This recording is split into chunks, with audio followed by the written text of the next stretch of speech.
Menteri ESDM Bahlil Lahadalia mengungkapkan kekesalannya terhadap permasalahan izin usaha pertambangan di Raja Ampat, Papua.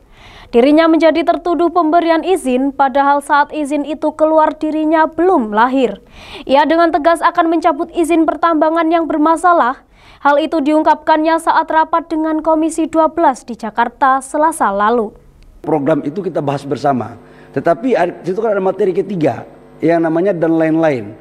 Dan lain-lainnya kita pendalaman, dan saya akan ikuti pendalaman sampai sedalam apapun. Jangan sampai dikira Pak Gunhar kita nggak paham, agak paham-paham juga sekalipun sekolah kita nggak ada di Google gitu.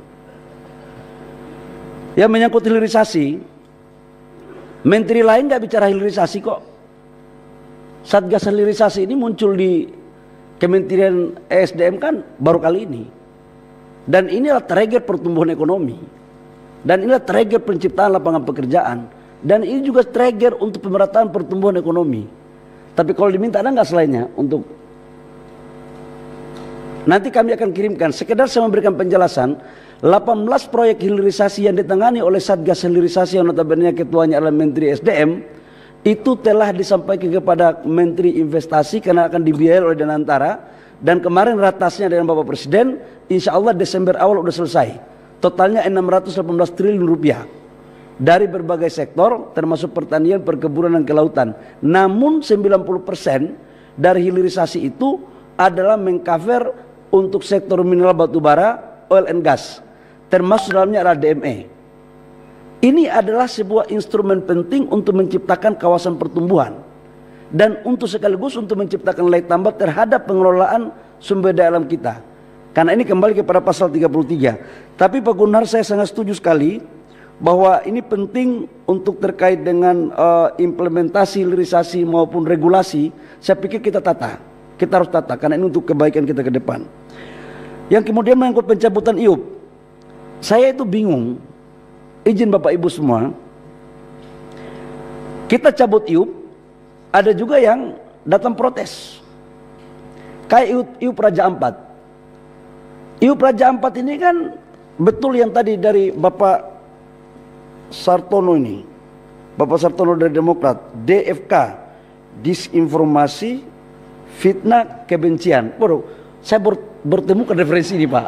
Saya terima kasih Pak. Waduh, kalau saya tidak datang rapat, gak dapat ini barang. Ini terkait dengan Raja Ampat.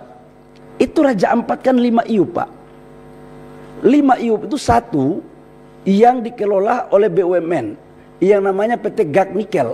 Itu anak perusahaan miliknya Antam. Dan itu adalah kontrak karya yang dilakukan sejak tahun 70-an.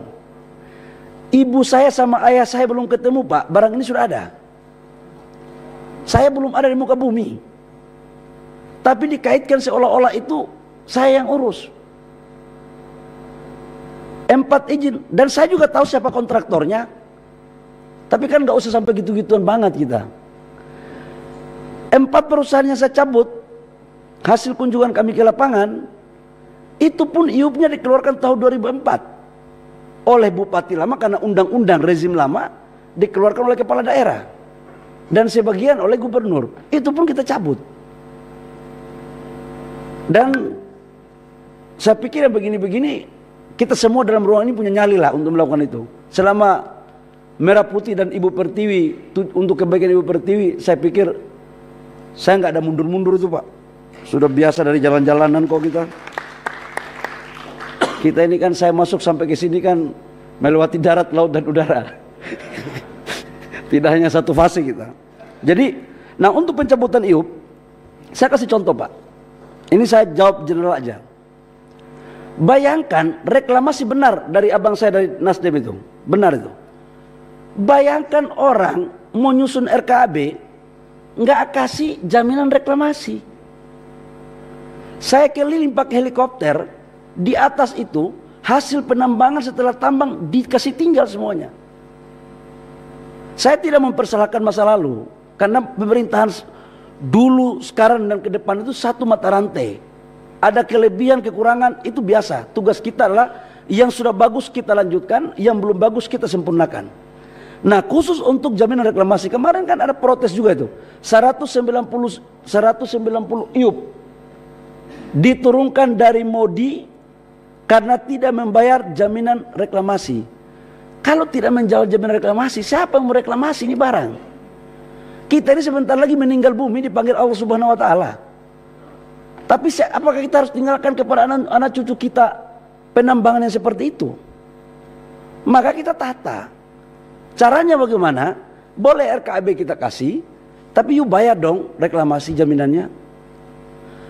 Bang, formulasinya pun sudah kita lakukan. Saya kan mantan pengusaha tambang, mantan bukan sekarang ya, mantan. Ya kalau dia mau ambil 100 hektar dengan cadangan yang banyak, jangan dia bayar reklamasi dengan seadanya saja. Syukur alhamdulillah kalau dia punya hati yang baik, begitu dia selesai nambang, dia melakukan reklamasi.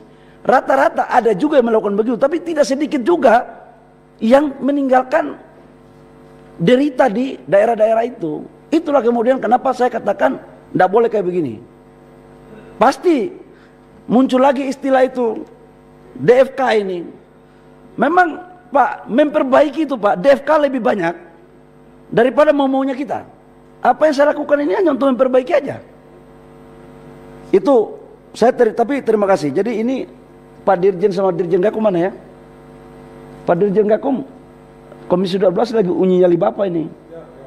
Bapak jaksa atau bukan jaksa? Oh ya. Kalau nyali tidak ada, segera pertimbangkan. Saya nggak main-main, benar. Ini barang ini nggak ada urusan kita.